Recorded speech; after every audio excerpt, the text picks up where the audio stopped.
Are you ready for a story? Well, I have a very big story to tell you tonight.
This is a map of the city of Jerusalem at the time of Jesus.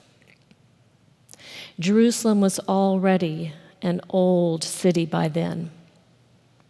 We don't know exactly when the city was built, but it is well over 3,000 years old today. It is still a place of pilgrimage for Jews, for Christians, and for Muslims. About 1,000 years before Jesus was born, King David took the city from the Jebusites and made it his own. His son, King Solomon, built the first temple there. But then the Babylonians came, and they burnt the temple. And they took many of the people of Jerusalem into exile. After the time of exile, the people returned, some with Ezra, and rebuilt the temple.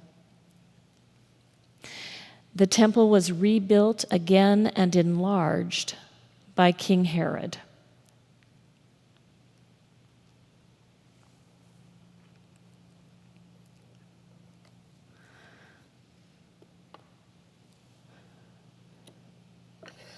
These are the walls of the city.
This is the temple and the Temple Mount.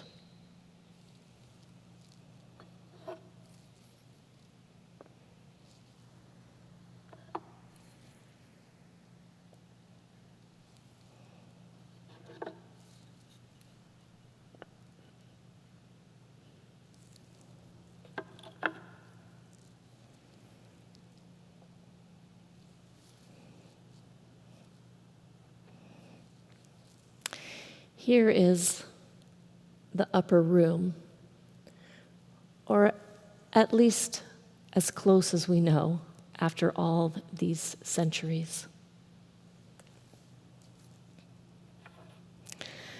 This is the palace of the high priest, Caiaphas. Here is the Roman fortress of Antonia. And this is the palace of Herod.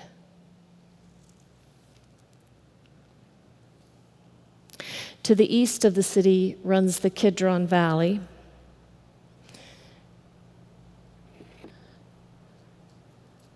And there is the Mount of Olives, where the Garden of Gethsemane was, and still is today. Some people think maybe there was a bridge between the Mount of Olives and the city. Others aren't sure.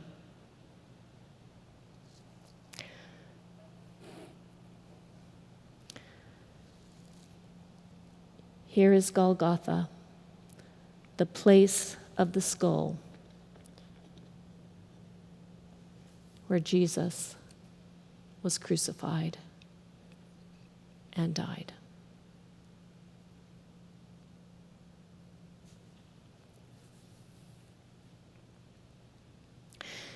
Jesus came to Jerusalem many times. He came when he was a baby, when he was a boy. The mother Mary and the father Joseph found him once in the temple, talking to the priests. But this is the story of the last time that Jesus came to Jerusalem. We tell this story every year during what we call Holy Week.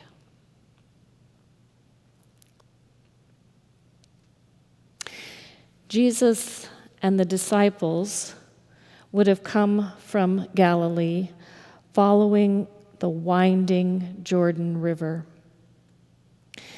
They stopped in Jericho, where Jesus healed a blind man named Bartimaeus, and he went to supper at the home of Zacchaeus. They traveled on through the low desert and then began to make the climb to the city of Jerusalem. They may have spent the Sabbath in Bethany.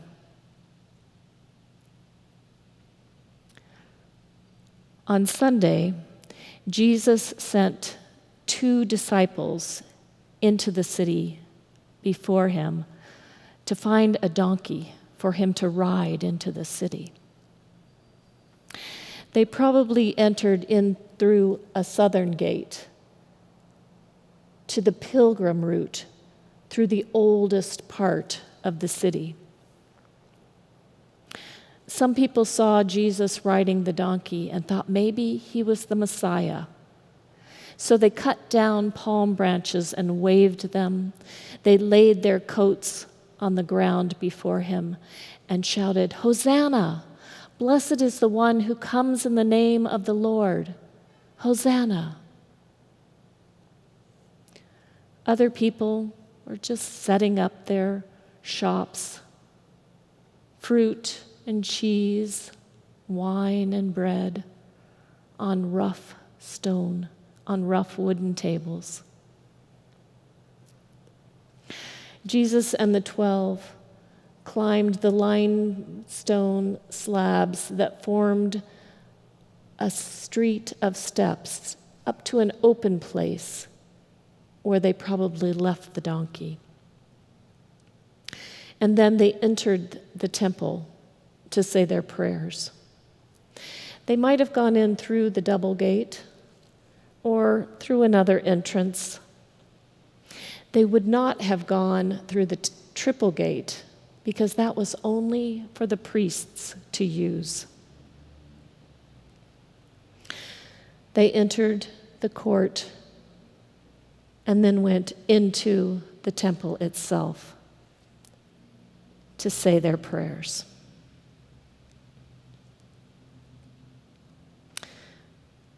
When they were done saying their prayers, they went back out of the city across the Kidron Valley, climbed the Mount of Olives, where they stayed and slept.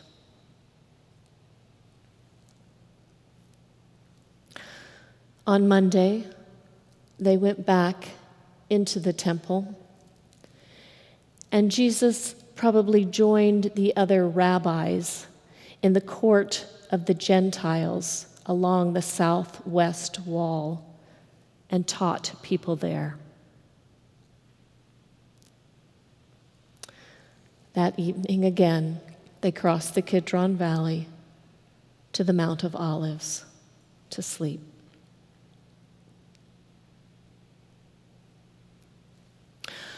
On Tuesday, when Jesus came to the temple, maybe he went in through another gate and entered the royal portico where the Sanhedrin met. That's where the merchants and the money changers had their tables set up. Jesus grew angry to see all of the buying and selling that was going on in this place of prayer. And so he turned over the tables of the money changers, and he knocked over the merchants with their little cages that held birds and other animals for sacrifice. The crowds began to grow around him, and the temple guards began to watch him. Jesus and the disciples left the city again and crossed the Kidron Valley. Maybe they went back to the Mount of Olives to sleep, or maybe they went into Bethany. But people noticed and they remembered that the angels were to come, an army of angels was to join the Messiah on the Mount of Olives. And there they would attack Jerusalem and drive out the Roman soldiers.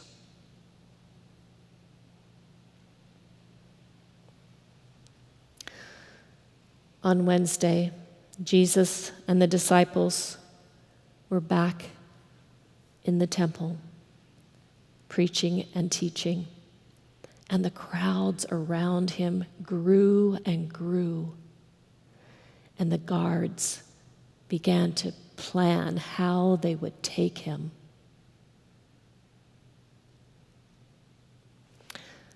That night, they went again to the Mount of Olives. And maybe he sat with Andrew, James, and John, Peter, and looked out at the lights of the city. They had a private conversation, and they wondered what would happen next. On Thursday, the temple guards were ready to take Jesus, but he and the disciples did not come to the temple. The disciples asked Jesus how they would mark the Passover. Jesus told them to go into the city and find a man carrying a jug of water, and he would show them where to go. That evening, Jesus and the disciples went into the city, and they climbed to the upper room at the appointed house where everything was ready for them. After they had eaten their fill, Jesus took the bread and the wine, and he blessed it, and he gave it to them. And he said, "Every time you eat the bread together, I will be with you." They didn't understand him, but they remembered what he said. he also told the disciples to love one another. And he showed them how to wash one another's feet as a way of showing love. Judas left after dinner and went into the shadowy streets of the city. Later, the other disciples and Jesus left singing. They crossed the valley again to the Mount of Olives, and Jesus went into the Garden of Gethsemane to pray. The disciples fell asleep. When Jesus had finished his prayers and came out of the garden, the temple guards came out of the shadows and took him. Judas was there to show the guards which one was Jesus. They took him back into the city, to the home of Caiaphas, the high priest. There, the priest asked him many questions, but Jesus wouldn't answer them. Finally, Caiaphas, the high priest, tore his clothes and yelled, "Blasphemy!" And they convicted Jesus of the crime of pretending to be God. They probably took him to the Roman fortress of Antonia and put him in jail there. The next morning, Pilate questioned Jesus.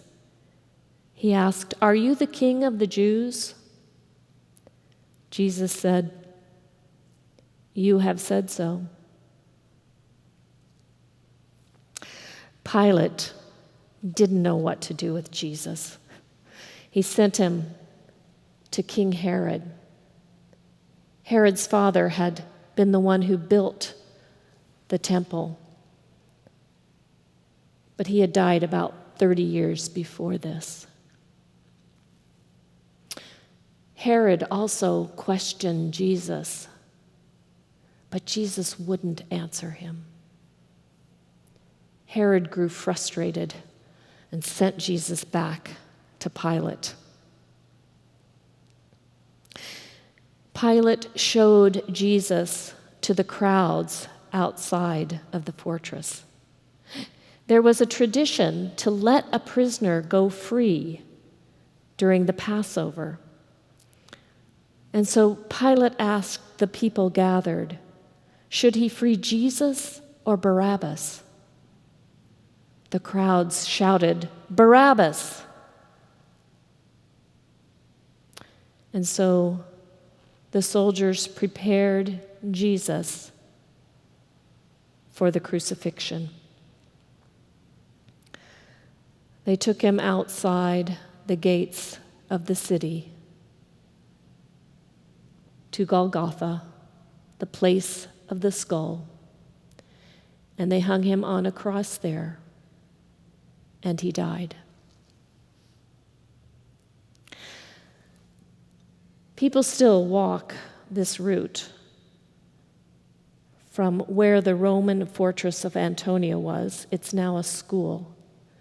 And they walk along the Via Dolorosa, the way of sadness, to the Church of the Holy Sepulchre.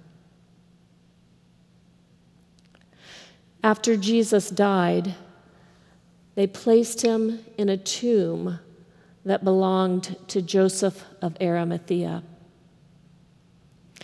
And they took a stone and they rolled it in front of the tomb and closed it like a door. On Saturday, the whole city was silent.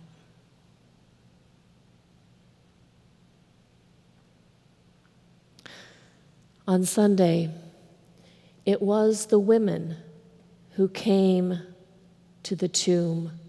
They wanted to be near Jesus. They wanted to prepare his body. And they found that the stone had been rolled away, and Jesus was no longer there. And yet, he was somehow with them, just as he is with us today.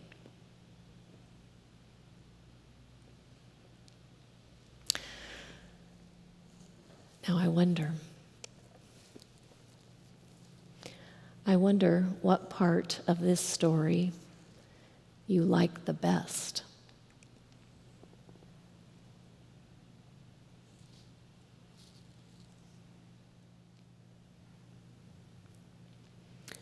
I wonder what part of the story is the most important part.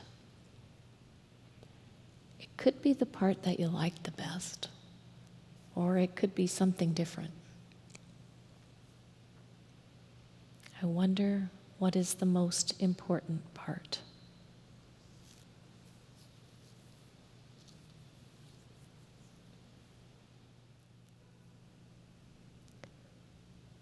I wonder if there's part of this story we could leave out and still have all the story we need.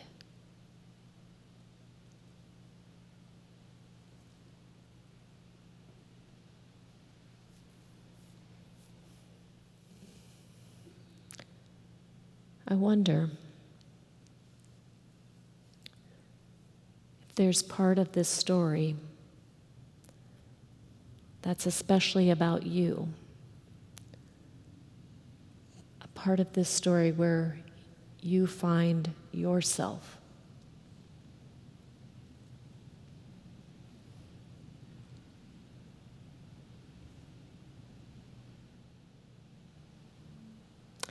I know there are lots of ways we have remembered this story this week at Islington.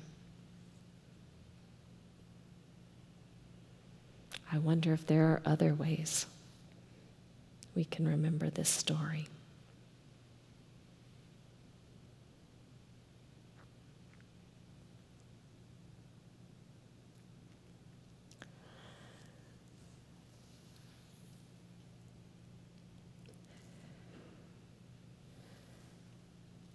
I'd like to invite you to do some work.